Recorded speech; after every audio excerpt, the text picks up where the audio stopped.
Halo semua, kami dari kelompok 4 mahasiswa Universitas Samratulangi, program studi manajemen kelas 1B7.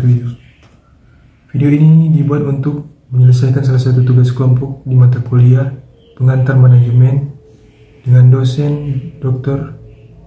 Victor Lengkong, SE, MSI. Pada kesempatan kali ini, kami akan membahas suatu topik yang berjudul kepemimpinan dalam organisasi. Jadi langsung saja, ini dia video dari presentasi kami.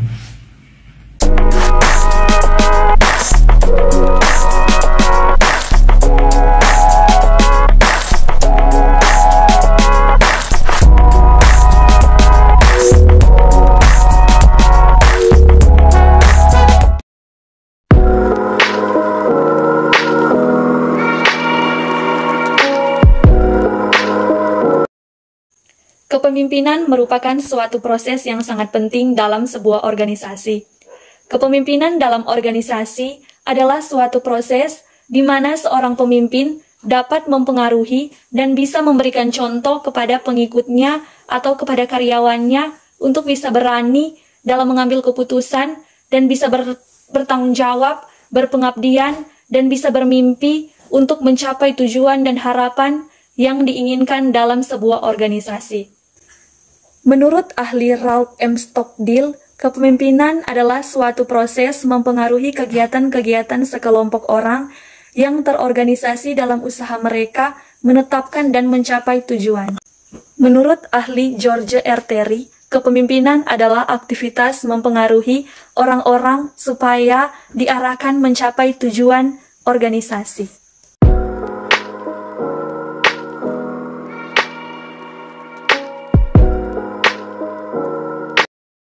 Yang termasuk ke dalam teori-teori kepemimpinan itu, yang pertama ada The Great Man Theory. The Great Man Theory, atau dikenal sebagai teori orang hebat, membuat asumsi bahwa sifat-sifat kepemimpinan dan bakat-bakat kepemimpinan dibawa seseorang semenjak orang tersebut dilahirkan. Teori ini berkembang sejak abad ke-19. Meski tidak dapat diidentifikasi dengan suatu kajian ilmiah mengenai karakteristik dan kombinasi manusia seperti apa yang dapat dikatakan sebagai pemimpin hebat, tetapi banyak orang mengakui bahwa hanya satu orang di antara banyaknya individu pasti memiliki ciri khas sebagai pemimpin yang hebat. Yang kedua, trait theory. Trait theory, atau yang sering kita sebut sebagai teori sifat kepribadian, ini meyakini bahwa orang yang dilahirkan atau dilatih dengan kepribadian tertentu akan menjadikan mereka unggul dalam peran kepemimpinan. Hal ini dapat diartikan sebagai kualitas kepribadian tertentu seperti keberanian, kecerdasan, pengetahuan, kecakapan, daya tanggap, imajinasi, fisik, kreativitas, rasa tanggung jawab, disiplin, dan nilai-nilai lainnya dapat membuat seseorang menjadi pemimpin yang baik. Teori kepemimpinan ini fokus terhadap analisis karakteristik mental, fisik, dan sosial guna mendapatkan lebih banyak pemahaman dan pengetahuan tentang karakteristik dan kombinasi karakteristik yang umum di antara para pemimpin. Yang ketiga, kontingensi teori. Teori kontingensi menganggap bahwa tidak ada cara yang paling baik untuk memimpin dan menyatakan bahwa setiap gaya kepemimpinan harus didasarkan pada situasi dan kondisi tertentu. Atas dasar teori kontingensi ini, seseorang mungkin dapat berhasil tampil dan memimpin dengan sangat efektif pada suatu kondisi, situasi, dan tempat tertentu. Namun kinerja kepemimpinannya berubah sesuai dengan situasi dan kondisi yang ada. Apabila pemimpin tersebut dipindahkan ke situasi dan kondisi lain atau ketika faktor di sekitarnya telah berubah pula. Teori kontingensi atau kontingensi teori juga sering disebut sebagai teori kepemimpinan situasional. 4. Teori gaya dan perilaku. Teori kepemimpinan yang berdasarkan gaya dan perilaku disebut sebagai kebalikan dari The Great Man Theory. Teori ini berdasarkan gaya dan perilaku menyatakan pemimpin hebat dibuat, bukan dilahirkan. Teori kepemimpinan ini fokus pada tindakan seseorang pemimpin, bukan pada kualitas mental atau sifat atau karakter bawaan dari orang tersebut. Teori ini juga menyebutkan seseorang dapat belajar dan berlatih untuk menjadi pemimpin melalui ajaran, pengalaman, dan pengamatan yang baik. Teori ini menunjukkan bahwa kepemimpinan yang efektif merupakan hasil dari 3 keterampilan utama yang dimiliki oleh individu, yaitu keterampilan yang berupa keterampilan teknis, manusiawi, dan konseptual. Teori perilaku. Teori ini menghadirkan sudut pandang baru mengenai kepemimpinan. Teori ini memberikan perhatian kepada perilaku para pemimpin itu sendiri, daripada karakteristik mental, fisik, dan sosial pemimpin tersebut. Teori ini menganggap bahwa keberhasilan seorang pemimpin ditentukan oleh perilakunya dalam melaksanakan fungsi-fungsi kepemimpinan, dan perilaku tersebut dapat dipelajari atau dilatih. Selain itu, teori ini menganggap bahwa kepemimpinan yang sukses adalah kepemimpinan yang didasarkan pada perilaku yang dapat dipelajari. Keenam, teori servant. Teori kepemimpinan servant atau dalam bahasa Indonesia disebut sebagai pelayan, pertama kali diperkenalkan pada awal tahun 1970-an. Teori ini meyakini bahwa seorang pemimpin yang baik adalah pemimpin yang bertugas untuk melayani, menjaga dan memelihara kesejahteraan fisik serta mental pengikut atau anggotanya. Gaya kepemimpinan ini cenderung fokus untuk memenuhi kebutuhan pengikut dan membantu mereka menjadi untuk lebih mandiri dan berwawasan lebih luas. Pada teori ini, pemimpin yang baik juga diharuskan bisa bersimpati dan dapat meredakan kecemasan yang berlebihan daripada pengikutnya. Maka itu, fungsi kepemimpinan diberikan pada seseorang yang pada dasarnya memiliki jiwa pelayan atau melayani. Teori ini menunjukkan bahwa tugas seorang pemimpin adalah untuk berkontribusi pada kesejahteraan orang lain sebagai bentuk pertanggungjawaban sosial. Ketujuh, teori transaksional berasal dari kata dasar transaksi. Teori ini menggambarkan suatu gaya kepemimpinan yang berdasar pada perjanjian atau kesepakatan yang dibuat seorang dengan orang lain. Dalam hal ini, tentunya yang menjadi pelaksana adalah pemimpin dan staf atau pengikutnya. Perjanjian ini dibuat dengan tujuan mendapat pertukaran atau transaksi yang sepadan atau saling menguntungkan antara pemimpin dan staf. Seorang staf yang dapat melaksanakan tugas dari seorang pemimpin dengan baik merupakan nilai lebih bagi staf dan juga bagi pimpinan yang memberikan tugas. Ketika tugas tersebut dapat diselesaikan dengan baik, seorang pemimpin akan memberi apresiasi berupa tunjangan, bonus, kenaikan gaji, kenaikan posisi, dan lain sebagainya. Pemberian apresiasi berupa uang atau tanda mata yang lain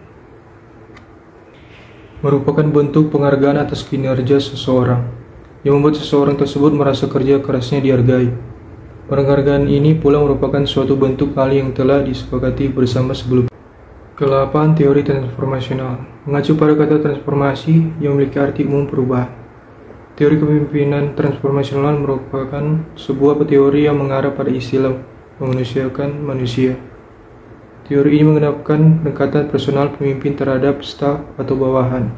Dapat juga organisasi dalam rangka membangun semangat, mengubah kesadaran, serta memberi inspirasi demi mencapai tujuan bersama tanpa merasa ditekan maupun tertekan, bahkan mampu memotivasi setiap anggotanya. Gaya pemimpin transformasional selalu ingin mengelola lembaga atau organisasi yang dipercayakan kepadanya dengan lebih efektif dan efisien.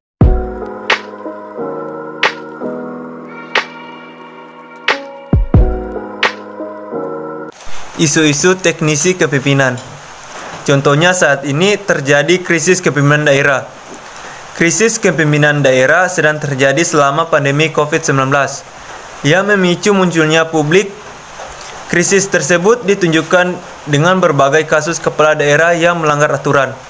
Arman Supratman mengatakan tindakan kepala daerah akhir-akhir ini, baik dari sisi kebijakan maupun program, menunjukkan kemerosotannya. Hal tersebut tidak hanya terjadi dari sisi kapasitas, tetapi juga integritas. Ia menegaskan Kapasitas dan integritas kepala daerah menjadi penentu pertumbuhan ekonomi daerah. Dengan kejadian beberapa hari terakhir ini, terjadi presiden buruk dan alarm bahaya bagi kita semua terkait dengan pembangunan daerah saat ini dan juga masa yang akan datang. Pernyataan tersebut disampaikan Arman dalam diskusi krisis kepemimpinan daerah di tengah COVID-19 yang diselenggarakan KPPO Hadir juga dalam diskusi tersebut Direktur Jenderal Otonomi Daerah Kementerian Dalam Negeri Akmal Malik, Wakil Ketua Komisi 2 DPR Junimart Girsang, dan Komisaris Ombudsman RI Robert Na Ending Jawed. Arman menyebutkan ada 3 kelompok kasus yang dilakukan kepala daerah akhir-akhir ini. Pertama, terkait pengelolaan keuangan daerah. Kasus tersebut terjadi pada pembelian mobil dinas pasangan kepala daerah gubernur dan wakil gubernur Sumatera Barat, pembaruan rumah dinas ketua DPR Sumatera Barat, serta pembangunan rumah dinas Bupati Panajam Pasir Utara. Selain itu, terdapat pula kasus penerimaan pemakaman jenazah warga yang terkonfirmasi COVID-19 oleh bupati dan penjabat di lingkungan pemerintah Kabupaten Jember. Arman menyayangkan kepala daerah tersebut justru memberikan tanggapan justifikasi sesuai program yang ada. Contohnya BPSDM, Kemendagri gelar pameran inovasi hasil aksi perubahan peserta pelatihan kepemimpinan administrator. Kepala BPSDM Kemendagri Teguh Setiabudi menjelaskan pameran tersebut merupakan wadah berbagi informasi dan bagian dari capaian para peserta yang telah mengikuti pelatihan kepemimpinan administrator.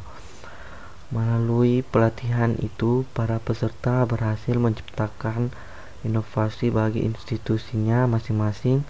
Inovasi yang digagas para peserta perlu diketahui oleh aparatur sipil negara dan masyarakat. Dengan begitu mereka dapat terinspirasi untuk berinovasi memperbaiki kualitas pelayanan pemerintah, jelas Teguh dalam siaran pers yang diterima Kamis. Pasalnya, lanjut Teguh, pemerintah saat ini dituntut untuk selalu berubah mengikuti perkembangan zaman, khususnya menyangkut pelayanan publik. Hal ini dapat dilakukan dengan berinovasi secara masif sehingga mampu menjawab kebutuhan masyarakat. Inovasi yang dihasilkan dan memiliki nilai guna bagi masyarakat dapat memperbaiki citra pemerintah di mata publik, ujar Teguh. Apalagi bertambahnya inovasi menjadi pembuktian dari eksistensi sebuah negara di era industri 4.0. Selain itu, era ini juga menjadi momentum pemerintah untuk saling bersinergi, berkolaborasi, dan memperkuat hubungan untuk mewujudkan birokrasi berkelas dunia. Teguh berharap pameran inovasi tersebut dapat menambah semangat para peserta dalam berkreasi dan berinovasi. Ia juga berpesan kepada para peserta untuk terus mengembangkan jiwa kepemimpinannya masing-masing untuk kemudian dapat diimplementasikan pada komponen tepat tugas peserta di lingkungan Kemendagri, ujar Teguh. Sebagai informasi, pameran inovasi itu diikuti oleh 40 peserta. Inovasi yang dipamerkan akan dinilai dengan 3 indikator, yakni kreativitas, kebaruan, dan manfaat. Demikian pembahasan tentang kepemimpinan dalam organisasi. Jika kalian suka dengan video kami, jangan lupa untuk like, share. Sekian dan terima kasih.